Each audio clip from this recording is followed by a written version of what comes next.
Transformer ton AMS en sécheur de filaments pour tes imprimantes Bambu Lab, et bien c'est le Break que va nous proposer Sunlu avec son nouvel AMS Heater. Ici on est sur une version dite allez, bêta, alpha. Le modèle final ne ressemblera donc pas à ça d'un point de vue esthétique. Alors je te propose de passer au montage et on le découvre ensemble.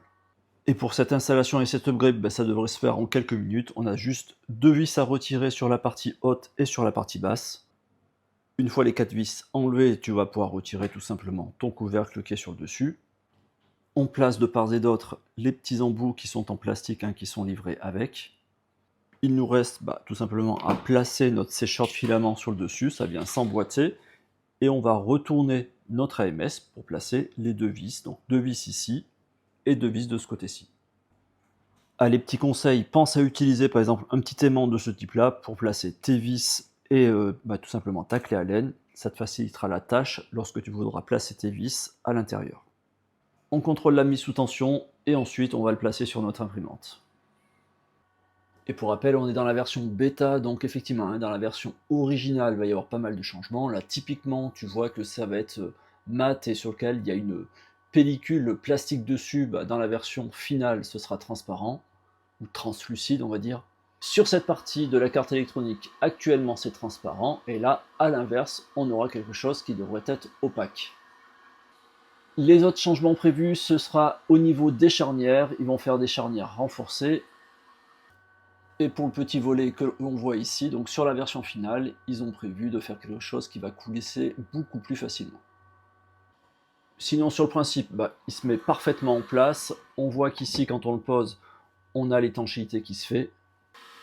Et d'ailleurs, les petits bruits que tu entends au niveau des ventilos, une fois que c'est fermé, c'est beaucoup plus silencieux. Allez, pour le menu de commande, c'est quelque chose qui est assez simplifié. Quand tu double-cliques, ça va arrêter d'abord ton affichage et au bout de 3 minutes, il va s'arrêter complètement. Quand tu rappuies, il s'allume à nouveau. Par défaut, tu vas avoir une temporisation de 6 heures et tes filaments vont être pré-réglés. Quand tu appuies sur 7, ça va te permettre de pouvoir faire changer justement ton choix de filament. Sur du PLA, il te propose 50 degrés. Ça, je t'expliquerai juste après. Donc ensuite, tu vas pouvoir utiliser le PC, donc c'est 70 degrés. Le PA 70 degrés aussi, donc c'est des choses qui sont pré-réglées, l'ABS 55, le TPU 55 degrés, PETG 50 degrés en préconisation et PLA, on revient au menu classique 50 degrés. Et je t'avais dit que j'allais te parler de la fonction RH. En fait, le principe, c'est dès que tu vas atteindre un taux d'humidité d'environ 50%, il va se mettre en route automatiquement. Et quand il va voir qu'il a descendu le taux d'humidité, lorsqu'on redescend à 20%, il va arrêter. Donc c'est une fonction dite autonome. Et bien entendu, tu vas pouvoir changer. Imaginons que tu veuilles chauffer ton PLA avec une température de 55 degrés. Tu fais avancer ton curseur. Donc là, tu peux choisir soit en degrés Fahrenheit ou en degrés Celsius. Donc là, on va sur 50. On monte sur 55. Alors, on avait dit 55. On appuie sur 7. On peut régler la tempo. Ça peut aller jusqu'à 99 heures. Et ici, la différence entre PV ou SV, là, ça va être la température ambiante, et ici, la température souhaitée. Donc allez, on va se replacer à 55 degrés, parce que j'ai mis surtout du PLA à l'intérieur. Pour notre test, on va mettre une bobine de PLA. Ici, je vais placer, pareil, un thermomètre qui va déterminer aussi le niveau d'humidité à l'intérieur.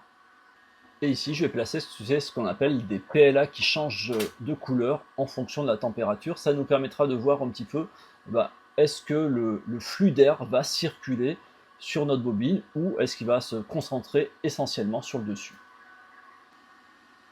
Allez, maintenant on va regarder comment c'est fait à l'intérieur. Ce que tu vois, la pièce en métal ici, c'est pour pouvoir chauffer. Juste en dessus, on va voir le ventilateur, donc ça pousse l'air chaud à l'intérieur.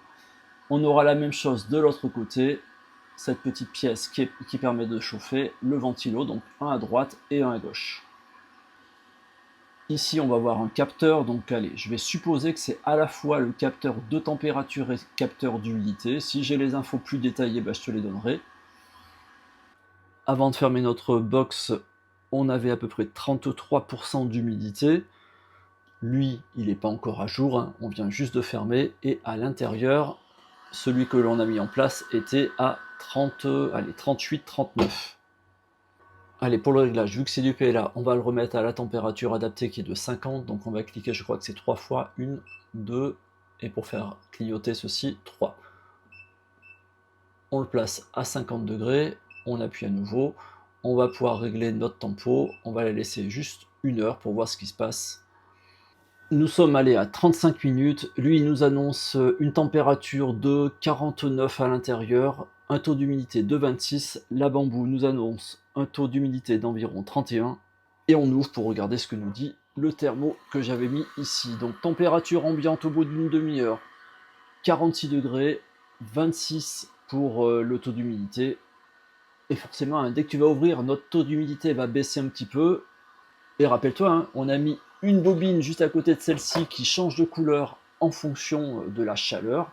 Donc, la chaleur est uniforme. L'entièreté de notre bobine, tu vois, a changé de couleur. Alors, c'est un peu plus clair sur le dessus, donc c'est parce que c'était un peu plus chaud. Ça ne veut pas dire qu'à l'intérieur de notre bobine, hein, ce soit de la même couleur. Donc, ça ne veut pas dire que la chaleur, pour l'instant, soit passée dans toute la bobine, sur la partie centrale, au milieu ou dessous. Et ce que l'on peut dire, ça veut dire que la circulation d'air eh bien, est correcte parce qu'on a quelque chose d'uniforme. Et pour ceux qui se poseraient un peu la question hein, par rapport à ce que j'ai dit par rapport au taux d'humidité, le fait d'avoir ouvert sur lequel ça a baissé, ben, on va retrouver la même chose ici, hein, au niveau de l'indicateur, 25% contre les 31 que l'on avait initialement. Et ça devrait être exactement la même chose pour la sonde qui est ici, donc on va refermer et on va observer l'indication que l'on trouve ici, donc 21%.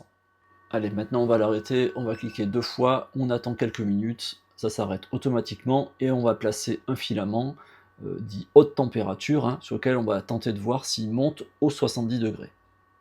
Et pour ce nouveau test, on va utiliser du nylon. Alors ce que tu vois ici qui est un peu cracra, j'avais fait un test en coupant des bouts de nylon pour le mettre dans un débroussailleur pour voir si c'était efficace. Tu peux aller regarder la vidéo, elle est sur TikTok. Ici, je vais choisir un pré-réglage, hein, je vais mettre sur PA 70 degrés. Donc là, pour l'instant, on est à 44 degrés à l'intérieur et notre taux d'humidité est de 23%.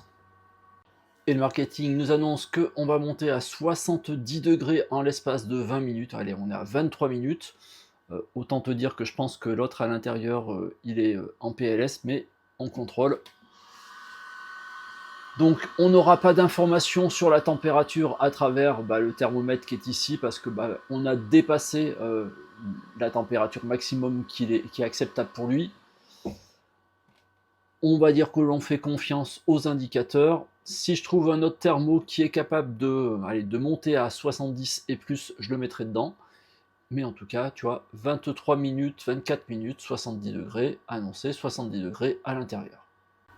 Et bien entendu, hein, ne faites pas ça chez vous. À l'intérieur, tu peux avoir soit des piles comme ça, soit des piles au lithium. Ça peut être très dangereux, hein. Tu peux avoir un risque de départ de feu. Et bien entendu, dans tes pièces d'impression 3D, laser et autres, il faut avoir toujours ce type de choses. Extincteur, Wham Bam The Cloud, donc c'est de la poudre hein, qui va venir exploser si tu as un départ de feu dans ta pièce. Tu auras alors compris qu'il n'est pas disponible de suite. On est sur un système dit de précommande. Et en gros, c'est ceux qui arrivent en premier qui auront les meilleurs prix.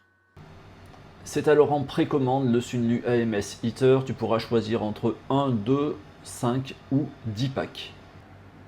Et où trouver le lien pour la France, tu vas sur mon Linktree, donc sur ma page d'accueil, tu fais défiler un petit peu tout ça. Et ici, je t'ai mis le lien donc Sunlu AMS. Et si tu souhaites rajouter par exemple des filaments, je t'ai rajouté un code promo qui est ART3D. Et je vous dis à très bientôt les artistes.